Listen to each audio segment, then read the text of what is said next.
I introduced myself as Romian. I was baptized here when I was 16 by Elder Woodside, and I left and went to college, Syracuse University, and I majored in religion. While I was there, as I was about to graduate, independently, myself and the late pastor both thought I should go to seminary. I had that feeling. I never spoke to him about it, but then one day I remember he came out of his room, and I remember me and Sister Brown was talking, and the pastor told me I should go to seminary. So I moved to Virginia. He wrote my recommendation. I went to seminary in Virginia, and I came back to New York. I didn't like Virginia, so I eventually moved back to New York, and I lived with you guys I stayed with you for about 18 months. I worked at Chase, and then I eventually left.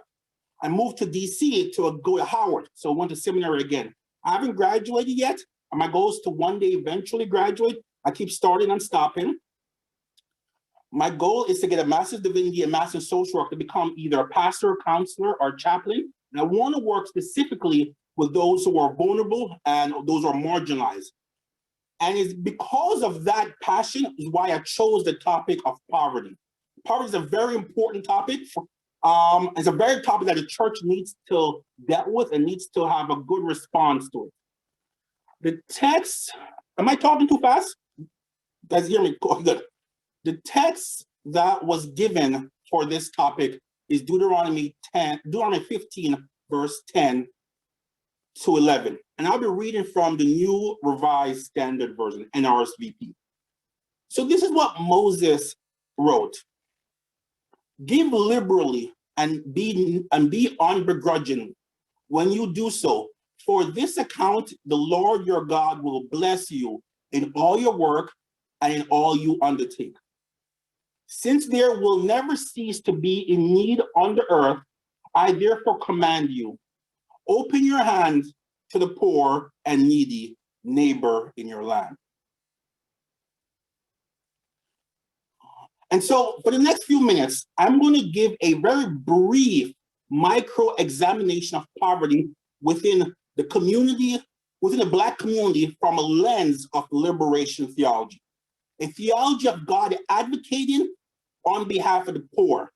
My goal for the next few minutes is to make this personal, to make this intimate, relatable, and real. And with that, my title will be, Are we doing enough? Am I doing enough? Are we doing enough? Am I doing enough? Let us pray. Most gracious and holy Redeemer, we thank you for this time. We thank you for this opportunity. We ask that you be glorified and be exalted. We ask that you be lifted up. Bless this time, bless this fellowship. In Christ's name we pray. Margaret Thatcher said in 1978, nowadays, there are really no primary poverty left in this country. In the Western countries, we're left with problems which aren't poverty. All right, there may be poverty because people don't know how to budget, don't know how to spend their earnings, but now you're left with really hard fundamental character, personality defects. According to Margaret Thatcher, poverty is a personality defect. It's a choice you make. And so let's unpack and let's examine her view of poverty. First, let's define poverty. Investopedia defined poverty as this. Poverty is a state or condition in which a person or community lack the financial resource and essentials for minimum standard of living. Poverty means that the income level from employment is so low that the basic human needs can't be met.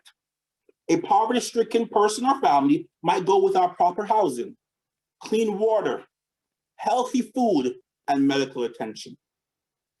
The World Bank gives another definition. I really love their definition. The World Bank defined poverty as this. Poverty is hunger. Poverty is lack of shelter. Poverty is being sick and not being able to go see the doctor. Poverty is not having access to school and not knowing how to read. Poverty is not having a job. It's the fear of the future. Living one day at a time. So poverty is a call to action for the poor and wealthy alike, a call to change the world so that many more have enough to eat, adequate shelter, access to education and health, protection from violence, and a voice in what happens in their community. The World Vision is an evangelical humanitarian group, and they break down 3 types of poverty. One is absolute poverty, refers to when someone falls below a line set by the government, below a line when they're unable to meet their basic needs for food, water, and shelter, and have no access to any social services. They also have something called relative poverty. That refers to where someone's total income is typically less than 50% of the country's median income. Because the median, and so this is very depends on the country you have. Then there is extreme poverty. According to World Vision, extreme poverty is those who make less than $1.90 per day. This number is based on the monetary value of a person's consumption rather than their income alone. In the US, the poverty threshold is set by the Census Bureau and HHS. That determines eligibility for Head Start, welfare, Medicaid, Pell, etc. According to the Census Bureau, a person makes $12,800. A single person makes $12,000. The poverty threshold for a single person is $12,880. And I was thinking about that. I'm a single person. My rent right here in Maryland is $1,100 a month. No one on this could afford my rent in my 1 bedroom right here in Maryland. For a 2-family, the poverty threshold is $17,420. Family of 3, $21,960. And it keeps going to family of 8, which is $44,660. No one could live off of $4,500 a family of 8. But poverty is more than income, lack of income. There are other factors that deal with poverty. Money does not tell the whole story. Poverty is housing injustice, living in a poor condition where your landlord refused to fix it because the landlord feels not getting enough money from the government, or the government is on advocating on your behalf. It's also having a slow internet, unable to go to school, unable to go to class. Minister Tanya, poverty is educational injustice, unable to have up-to-date books, unable to go to class, have to stay home, maybe to watch your sister or brother. Brother Lance, poverty is also healthcare injustice, child mortality, unable to afford prenatal care, unable to afford diapers. Sister Tiffany, poverty is also environmental justice, unable to have proper sanitation, unable to get clean drinking water. Sister Jessica, poverty is also food injustice, unable to afford good, nutritious food and having food deserts in your neighborhood.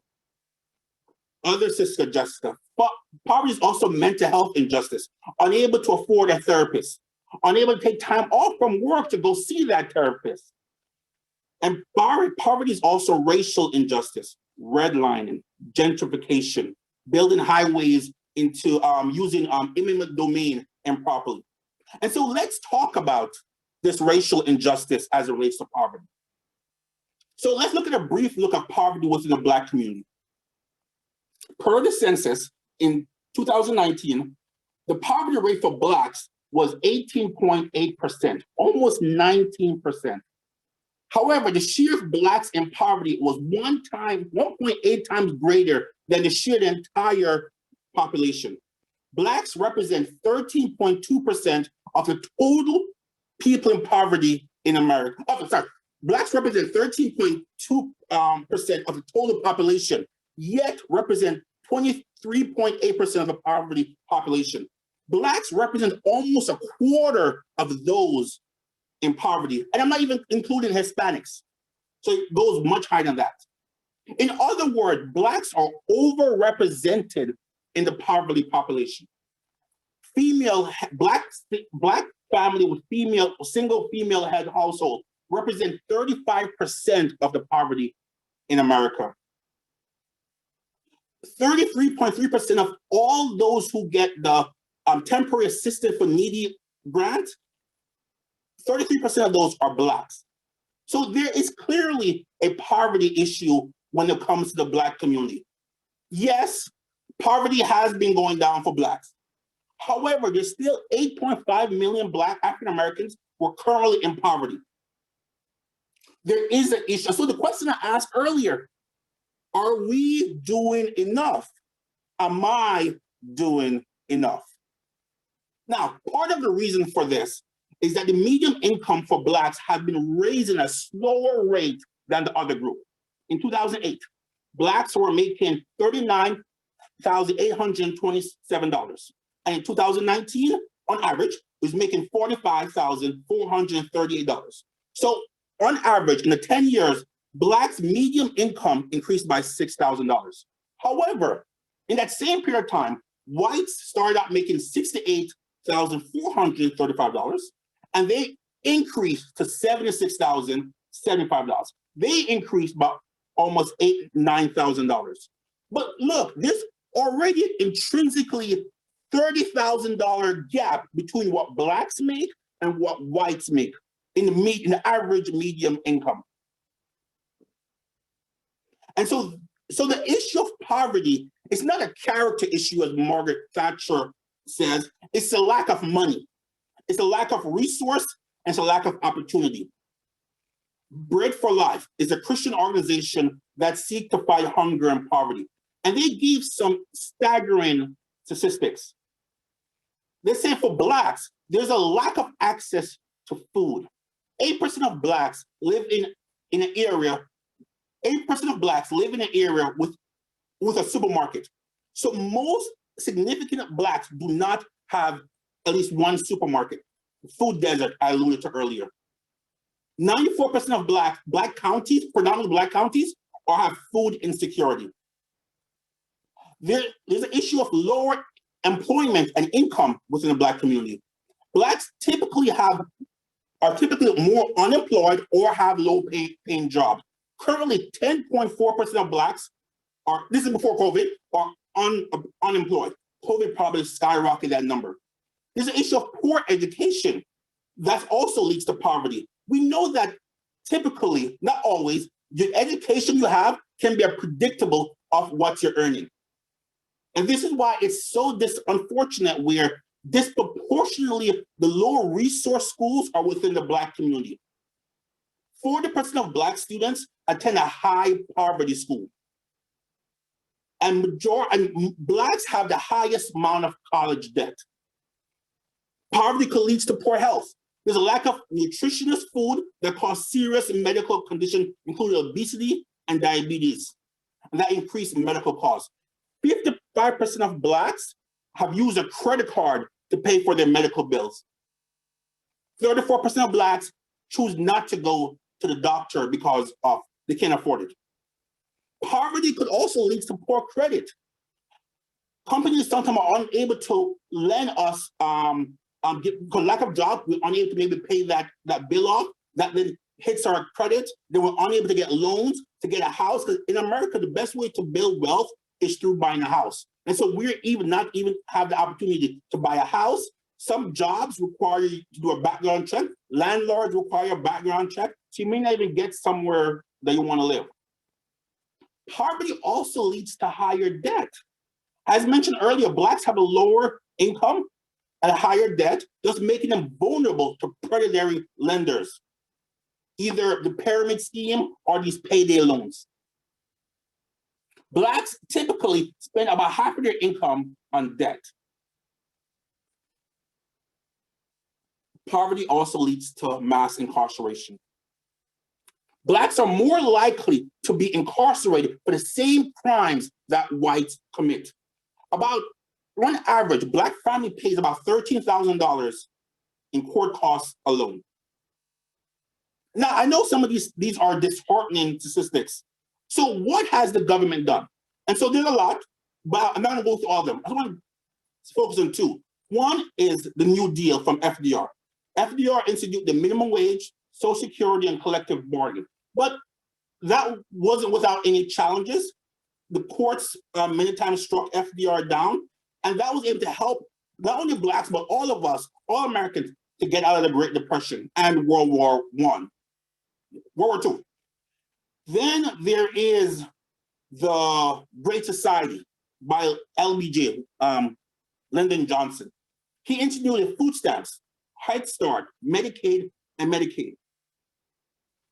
And even Nixon and Ford continued his Great Society thing, but that also got into problems with Ronald Reagan, who began rolling back some of Lincoln's, Johnson's Great Society policies. So two programs started well, but eventually started getting undercut over years.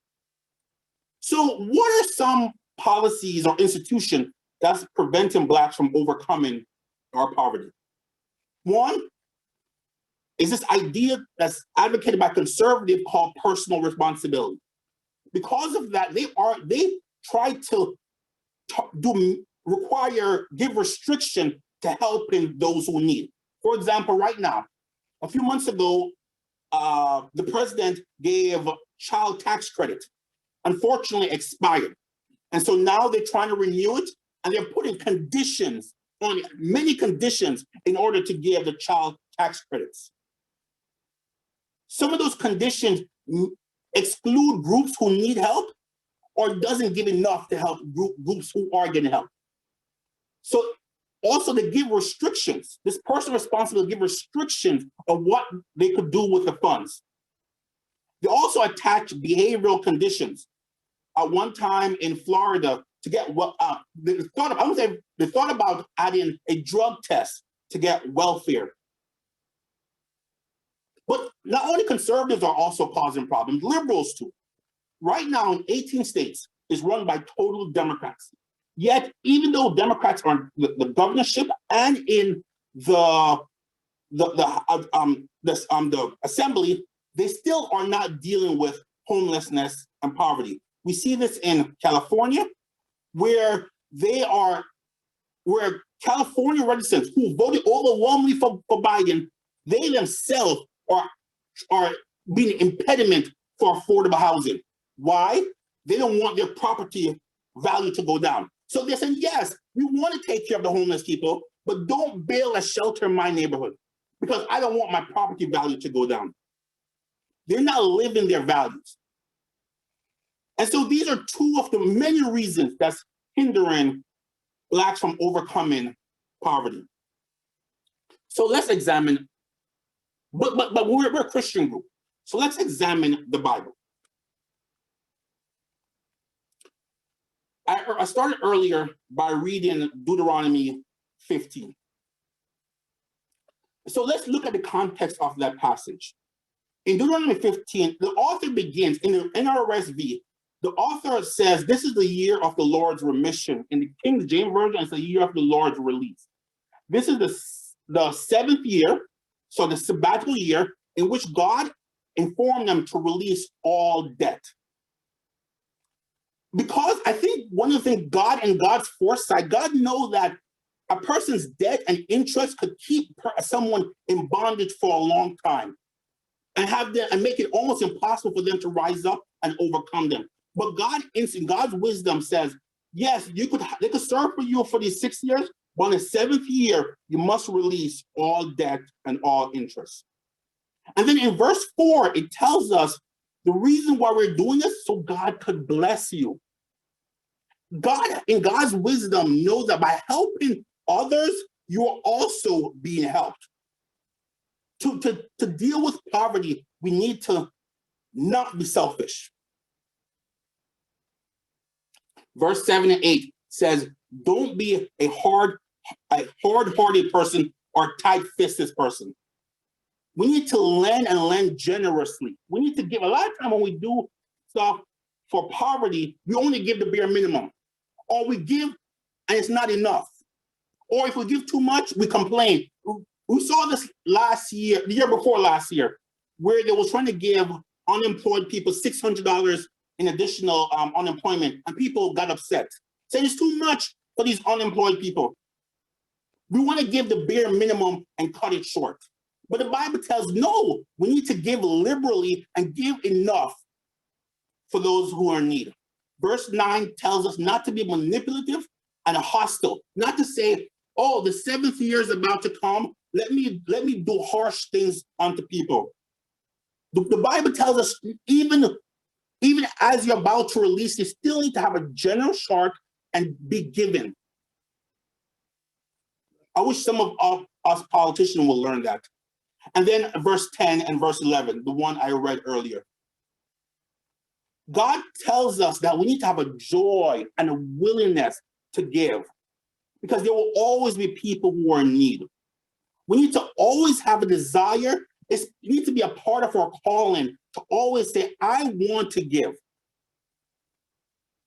So some of the reason why we don't give is that we blame the poor people. We say, oh, it's their fault. They didn't work hard enough. They are undeserving. But that's not what the Bible is telling us. Jesus is telling us that we need to always give and always have a generous heart in how we give. We see this in Matthew in the least of these, where Jesus said, by feeding and clothing those who need, you're also doing this to me. By helping and serving others, you're also serving God. And by us being unwilling to serve others, God will cast us out. We see this in the Good Samaritan, where we shouldn't, as Brother Peter mentioned 2 Sunday schools ago, that some people are religious but not righteous. Our righteousness needs to be exhibited in how we treat others. We need to be like the Good Samaritan and help those who are in need, who he even went back and started to pay, and not only paid their bill the first time, he went back and paid this person who was robbed bill. We also need to be in the story of the prodigal son, where we're told that, yes, some people make mistakes, but we're called to still love them and still assist them. This youngest son wasted everything, but we're called to still be there for them. And I thank God we have a church who does that. You all know my experience. When I came back to New York, I unfortunately became homeless.